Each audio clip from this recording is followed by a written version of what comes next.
The youth cream is still working its miracle. And our mascara is as smudge-proof as ever. Good heavens! Thank you so much. Thank you all for coming. I appreciate it greatly. And I hope now that you realize I am not a brutal killer. I am just a woman with a vision.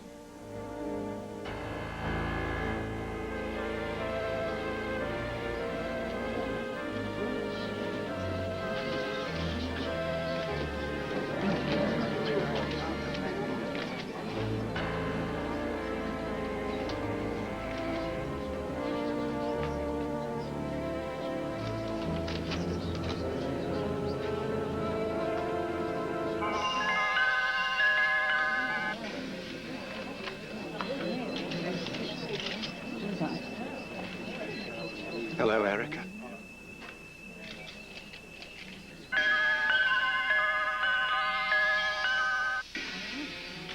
Oh, is that who I think it is?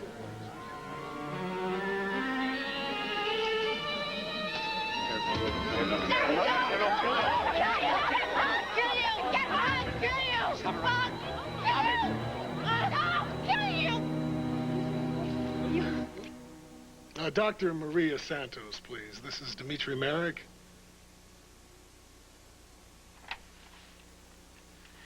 Dimitri? Maria, hello. Hi, are you calling about Edmund? Because if you are, I'm really busy. I've got a stack of papers to do, and I'm just really not in any mood to discuss my former fiancé. So is that why you're calling?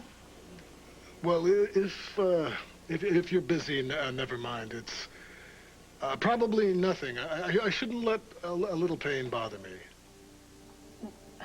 Well, how little is it? Are you having any symptoms, or fever, or swelling? Well, I was fine this morning, but well, now it does hurt. And I'm a little dizzy. Should I drive to your office? No. Just stay right where you are. I'll be there in a little bit. Maria, thank you.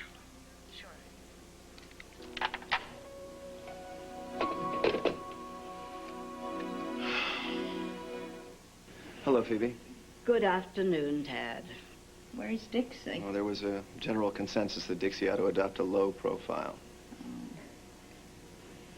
And how are you today? Well, considering that my beloved niece has just had her heart torn out and handed to her on a silver platter with your initials engraved on it, how do you think I am?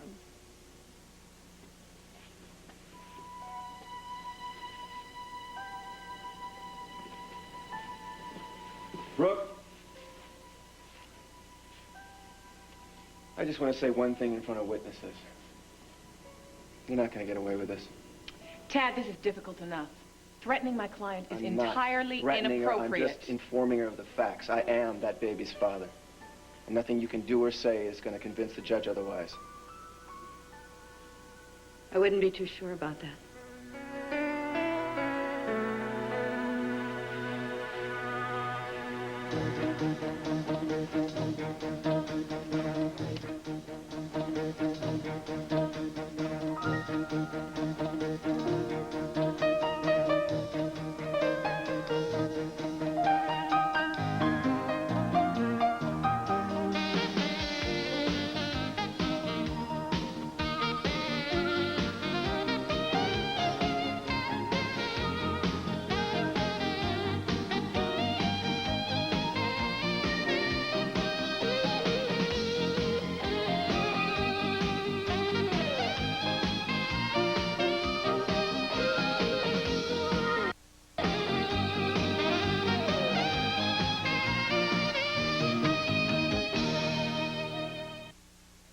All My Children, brought to you by Smooth Texture Metamucil, the natural choice for regularity.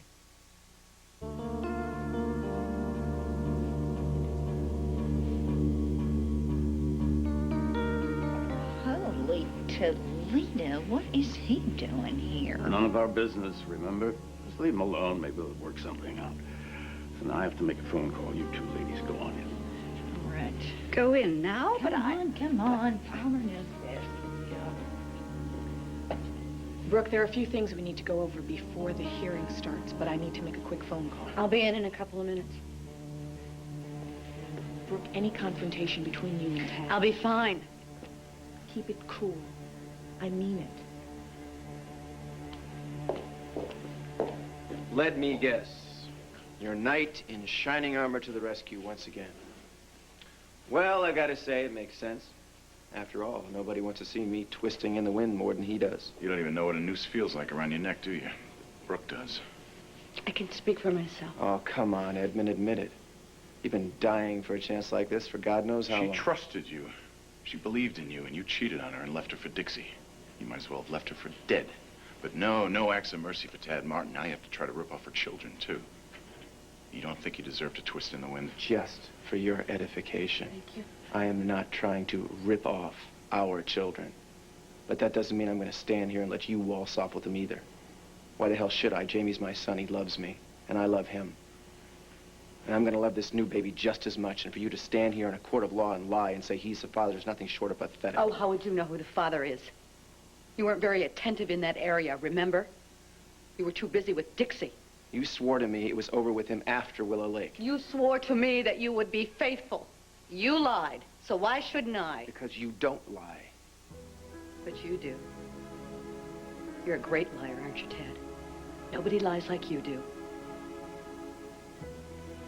So which is it? Was I lying then? Or am I lying now? It's not much fun, is it, Ted? Not to know.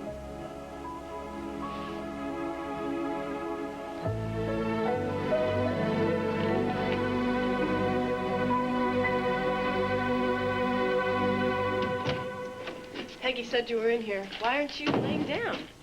Maria, I lied to you on the phone. I'm not hurt. I'm not dizzy. I just had to say something to get you over here so we could talk. Big mistake. Big mistake. You know, patients who cry wolf, I bill double. Please, please don't do this to me again, Wait, okay? please, Maria. I'm sorry. I'm fine now. Edmund's in lousy shape. After you left, he told me he wasn't about to lose the best thing that ever happened to him. He said that? He said he'd do anything to keep it. He meant Brooke. No, he meant you. Maria, I have no idea what's going on with Brooke. I mean, I don't understand why she'd suddenly claim he's the father of her child, but you can't believe it. You and I both know that's not true. No, you know what? I thought I knew. I thought I knew everything there was to know about Edmund and Brooke.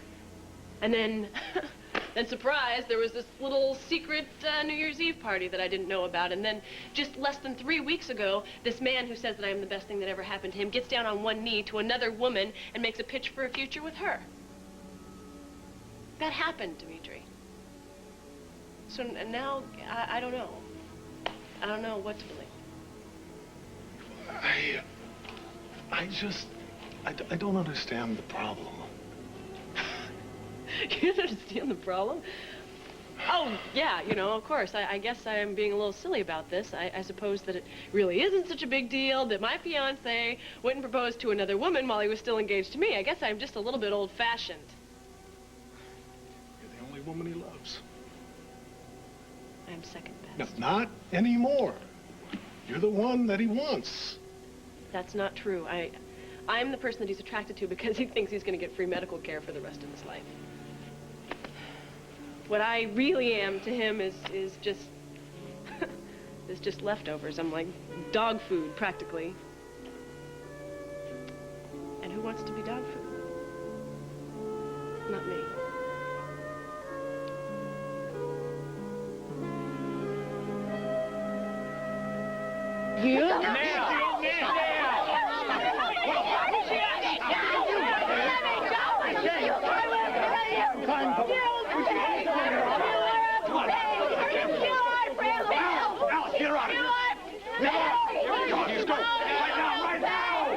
I don't care if you have to lock her in a room. Keep her in there. Fighting for justice is not easy. All right, folks, if there are any further questions, I'll be happy to field them for you at this time. Who is the old man? All right. One at a time.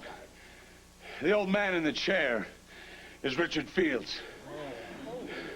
The man that viciously raped Erica Kane when she was 14 years old. It's not true. It's not. Well, are you the daughter? Yes. And this man is my father. And he came here today in spite of his serious illness to tell the real story. We know the real story, Kendall. He's innocent. Tell them. Care to answer Mr. Montgomery's accusations, Mr. Fields? Pure slander. Slander. I never forced myself upon Erica Kane. You never raped her. I told you. Excuse me. Excuse me, Kendall. You wanted something like that? My father is not a rapist. You were lovers. She wanted him, but I wasn't wanted, so she called it rape. We were lovers. Shut up! Lovers. Don't tell my father to shut up.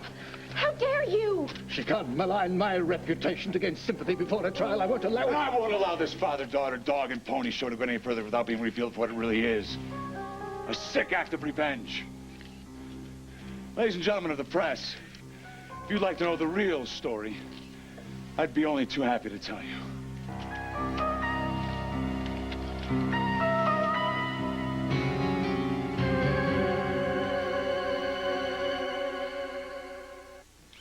It was 24 years ago, on Erica's birthday, when this man, this so-called friend of her father's, sexually assaulted her. That is not true. A young, trusting girl. And what were you at the time? Maybe 54 times her age? You don't know what happened. You weren't there. He was. Tell them. I never raped anyone in my life. Never had to. Child, Fields! She was a woman. She knew what she wanted and knew exactly how to get it. The truth is, Erica Kane seduced me, and rather expertly, I might add. Would you expand on that disgusting lie? And you know it. You knew very well how old she was, and you knew that she was well under the age of consent. She told me she was 18 years old. You knew how old she was. You can count, can't you, Fields? There were 14 candles on that birthday cake. He should know. He helped her blow them out before he raped her. She looked 18. I believed what she told me. You knew exactly how old she was, and what were you at the time? 50? How do you justify having sex with a child? It was a private affair, and would have remained private if Erica had not called this press conference. A private affair? You got her pregnant. You forced her to spend the next months in a dark Arizona hotel with her mother, trying to deal with this. And she dealt with it the only way she could, by burying it inside of herself, by never talking to anybody about it, not once, not even her mother. Until the child of that rape, Kendall Hart, showed up in Pine Valley. Miss Hart, is that true? It's what they want you to believe, not what happened. Erica invented that story so that her mother would help her to get rid of a baby she didn't want. Abortion was illegal in those days, or she would have gotten rid of me that way. Instead, she gave me to strangers to raise. And she hates me. She hates me because I am proof of the tramp that she was. She called this press conference today because she stabbed her husband. And she thinks she can lie about my father to get away with it and to get sympathy. Well, it won't work. Because my father and I will not let her get away with it.